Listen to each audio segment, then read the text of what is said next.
we'll see what our lists look like a little bit later on, because that has been usurped by Guenther Steiner and Haas, because he doesn't fancy it anymore. Or maybe Haas don't fancy him anymore. We don't really know. He has departed. Does that mean he's been fired? Maybe. Does that mean he's left on his own volition?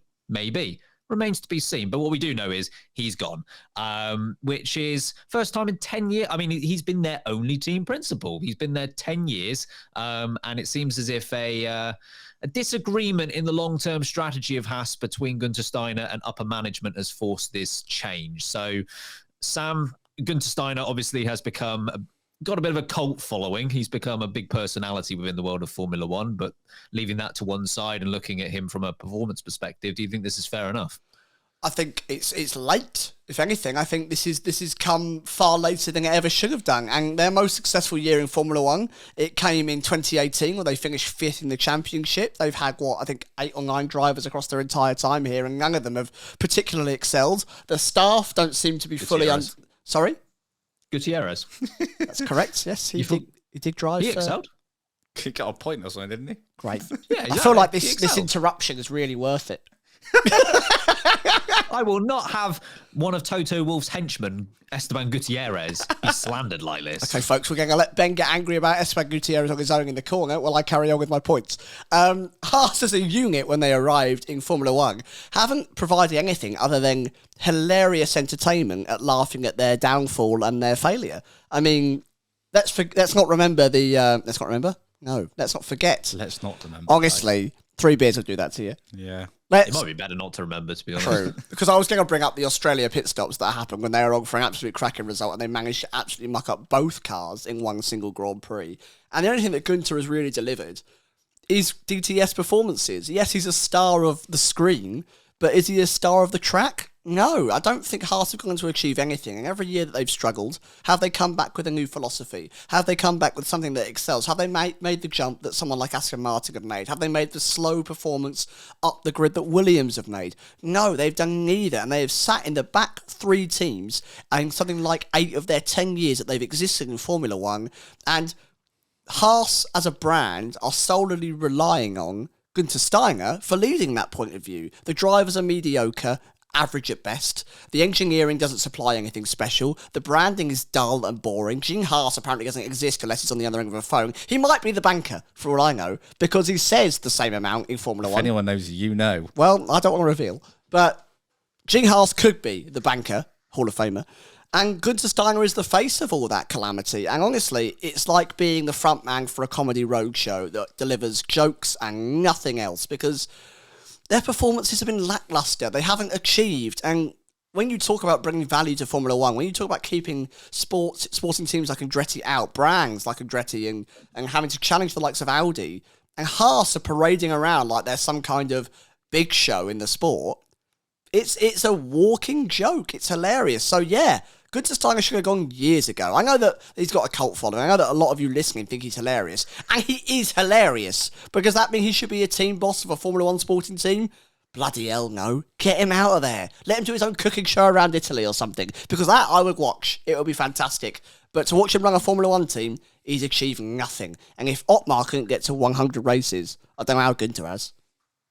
Hey, maybe Otmar finishes the job here at Haas. Picks up at race 41 and sees them through to a victory in a few years' time. He's got too much babysitting to do. And he hires Fernando Alonso and Oscar Piastri. Got him. Full circle. Harry, what did you make of this breaking news? I'm questioning the 10-year thing, because it's not 10 years. Because it said that on BBC Sport, I think, but 2016 is their first year. It's not 10 years. Anyway. I wasn't questioning you, Ben, because I've seen it elsewhere, but it's 8 years. How many years is it? You just said 9 or 8 years. It's 8. I've just worked it out. It's 8. Kirsty's now saying 10 again. Where are you getting 10 from, K-Dog? What year? You didn't start in 2014? Do you know what? This is a grey area, and this is what I'd like to continue talking about, not the fact that he's gone. Like their grey livery. Dull. Fraudulent. I trusted the BBC on this. That was a mistake. Anyway. Okay, Team Inception started 2014. Thank you, BBC. You haven't let me down. That is weak. I'm not accepting it. Sorry, Team Inception. Sorry, no. Harry disagrees. I also agree. BBC. Me and Harry are together on this. Good means I disagree with the BBC. Correct.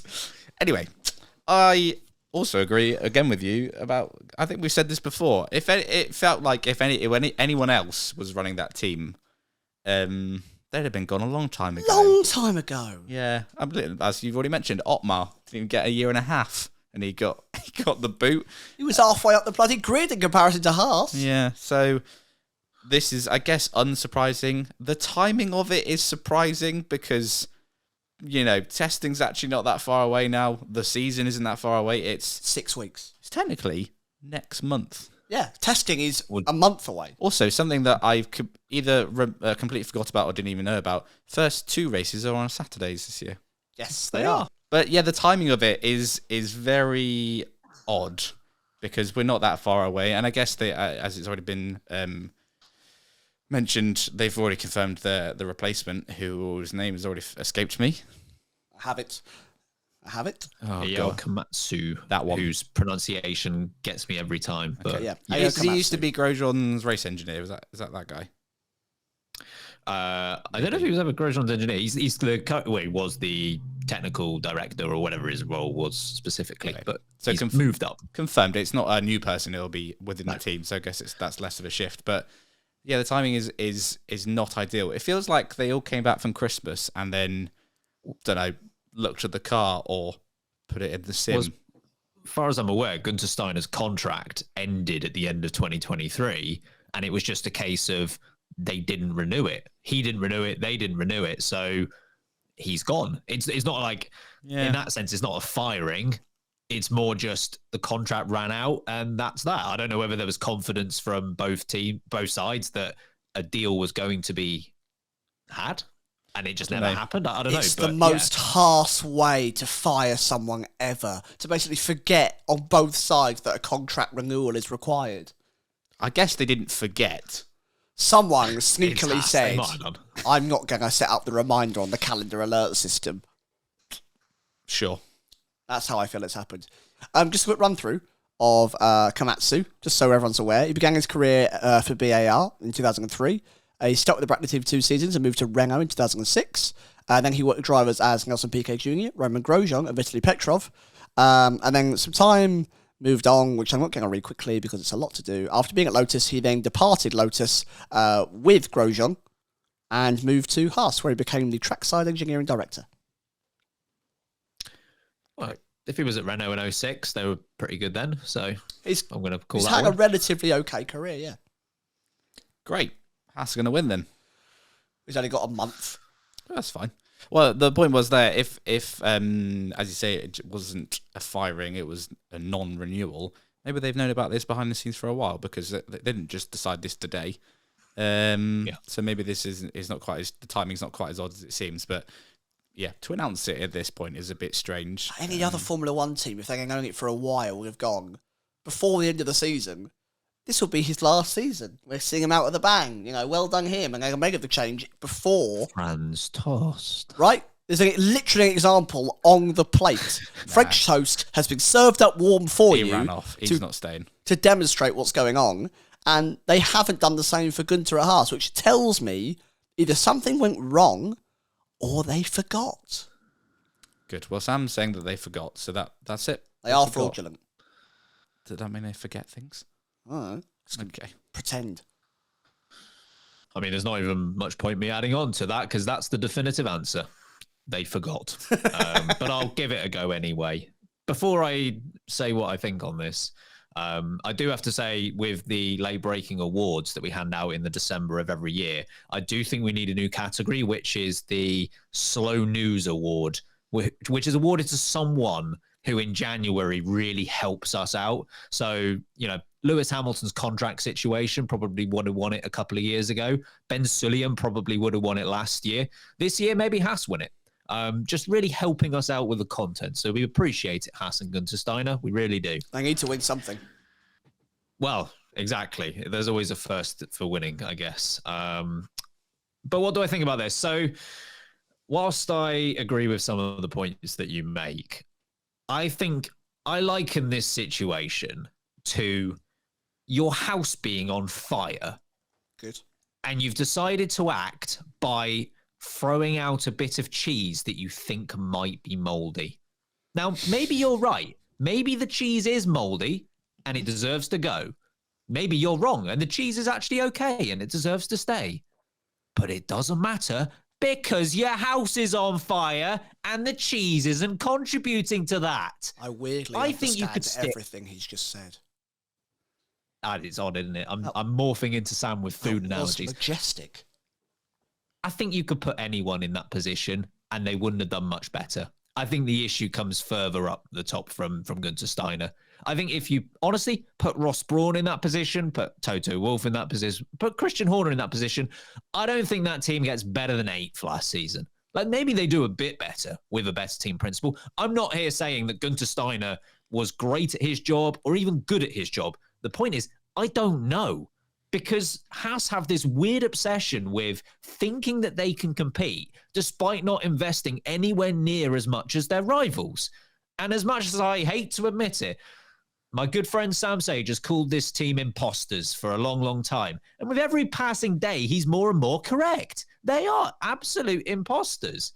They have the gall as well to turn around at new potential teams and ask, are you bringing in any value? Where are you bringing in the value yourself, Haas? Come on.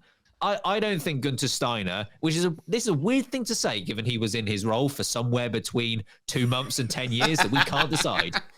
It's a weird thing to say. I don't think he ever got a fair shot. And you're probably thinking, how on earth can someone be in a position for that long and not get a good shot? But honestly, if you enter someone into a jousting competition for 10 straight years and give them a Haribo as a weapon, you would still think after 10 years, they haven't been given a good shot because they haven't. Honestly, Guenther Steiner, good boss, bad boss, I don't know. And quite honestly, I don't care. I think best of luck to the new team that are going to come in and do their best here.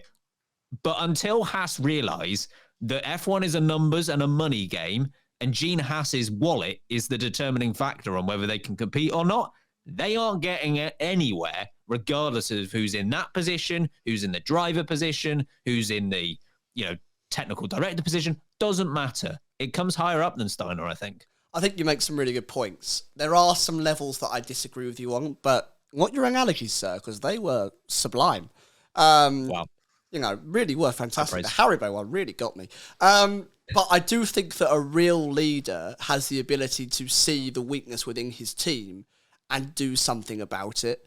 And, Guenther's been there long enough now that he had to have stemmed the tide a little bit. They have barely achieved better than 8th place more than once across 8 years of actual racing. And they, of course, have had 10 years of Guenther leading that team before even joining the Formula 1 team, if we're believing this inception in 2014 team principal nonsense. No, good. But my point here is, it comes from the top down, and whilst the money comes out of Gene Haas's pocket, their advertising has been appalling. They barely had a title sponsor that's been, reputable at all. Rich Energy were a part of that team once upon a time. It tells me time and time again that from the top down, which Guenther is a part of, that there is an intrinsic weakness of understanding where strengths lie and where weaknesses lie and which direction you should be following. You barely hear of changes within the team. The drivers are safe but dull. The team livery alone is safe but dull. And I just think that realistically, whilst Guenther, of course, has not had an arsenal of cash at his disposal, I do think Christian Horner, Toto Wolff, Brawn would have been able to have pinpointed more weaknesses than Guenther and have pulled out, over 8 years of racing, a more consistent and decent racing team than this absolute heap of poo in a bin bag that apparently calls itself a Formula 1 team, that traipses itself around all these grids. It's an embarrassment, this racing team. They've done nothing more than be at the back of the grid for 8 years, time after time after time, and Guenther is incredibly responsible for those performances. All Gene Haas does is supply the cash, and there are other ways to make cash. It's not just out of Gene's pocket. He has been not good enough. 8 years, more than long enough in that role. Get him gone. 3 Beer Sam is Aggie Sam. Correct. Especially when it's about Haas. I'm getting my dues, all right? I've been going on about this a long time. Fuming. It's rolled in. Here we go. One that slid under the radar today, given the Guenther Steiner news, is also Simone de Resta's also left Haas. Yes, I saw that earlier. very true. Yep. But, it's all good. It's all going Back wrong. to Ferrari, right? Yeah, well, they need it as well, so they need help. It's bouncing between those two teams. Oh, Dear. It's not often we give credit to Ferrari, but even in Ferrari's down years and when they're not performing as they should do, they might not be doing it very efficiently, but they're piling in the cash. They are doing their utmost to get to where they need to be. And that can be applied for Red Bull, for Mercedes, for McLaren, these other teams that, they all have these down spells. But, McLaren's a good example, because even when they were having a poor time beginning of last season, we could see the changes they were trying to implement. Like, even the things weren't going well, but you could see the efforts made to try and make something happen. That's my main problem with Haas, is that there's just nothing structural that changes year after year. And the one time, like, driver lineup-wise, they try to do something different in terms of two rookies, they just go back on themselves. It's just a case of doing the same thing over and over again and expecting different results. And like I say, I think Steiner's a good team principal or not? My point is, I don't know. And I just don't know if anyone would have done a better job than that. I appreciate that Haas as a brand has not evolved as it should do. And I think some of that does fall on Guenther Steiner. I do also think some of that stands with Gene Haas, though, when you're looking at title sponsors don't necessarily go for losers. And if you're a loser in F1, it's probably because not enough money's being put into you, which is definitely what Haas's problem has been. So I'd still think more often than not, it goes back to the very top. But yeah, I'd take on board your points about Steiner as well. Anyway, let's see a change in Haas. Because I don't want to go another year calling them imposters. I'd rather see them... Do a little bit. I quite enjoy it. I would rather see them put every ounce of sweat and blood they can into being a success and failing, but knowing that they have tried constantly, than whatever this rodeo that they've got going on there has been. Because I just think it's a bit of a joke, personally. Harry, what are your thoughts on the supposed, difference in opinion of the long-term strategy of Haas? Is this a case of Guenther Steiner has a certain ambition that Gene Haas is not willing to pay for? Is it Gene Haas has this ambition that Guenther Steiner thinks you need to pay more, otherwise that's not achievable? Is it that Guenther Steiner is not the man for it? What do you think the reason for this disagreement is? If you look at the direction they've taken Haas in there, between 8 and 10 years, 2 months, 12 years, I think it's 25, 10-year life. They've had two directions. So that they've taken lots of parts. They get lots of parts from Ferrari, although I think that's decreasing. In their first phase, 2016, 17, and I'm thinking particularly 18, when obviously the car was actually okay for a bit, and 19, it was almost like a carbon copy of the Ferrari, and that was their whole strategy. It should have been fourth 2018. Should have been exactly. It almost worked. It didn't work, and if they had finished fourth, who knows where they could, with that extra money, who knows where they could have gone. But that strategy didn't pay off. So then they went for the different, we'll bank it all on the 2022 regs strategy, bin off 2021, we'll come back and do it properly ourselves. And that's gone equally as bad. It's like they were working on Play-Doh or something. So the problem is, we don't know. We're not on the inside. We don't know whose strategy that was. I'm still back that it was time for Guenther to go. But you're right, Ben, in that it's such a messed up way of managing a team, because I think it's clear that he would have wanted... He's been around the block, has Guenther. He used to work for Red Bull and Jaguar back in the day. So he does know... he knows F1 more... Sorry, Gene Haas, more than Gene Haas does. He's an engineer, right, at heart? Yeah, so... And that's what worries me, because that's their biggest weakness. Engineering transformation. But my point is... there's clearly a disagreement in how they want the team to go. It seems like Gene wants to carry on as they... Well, it doesn't seem like that. I'm assuming Gene wants to carry on as they are in terms of he doesn't have to spend more money on it. And I guess he spent quite a bit, but still not enough. Whereas I would imagine Steiner saying, no, we need to do something different, or pour more money into it, or hire different people, etc. And they had a big old fallout. No, I don't know that. That's libelous. I don't know that's true. Well, they forgot. Libelous Eid. That's what they call him on the streets. Ellie. Well, we'll end with libel. I think that's the appropriate place to end this first segment. I'm sure there will be more fallout from this news in future episodes.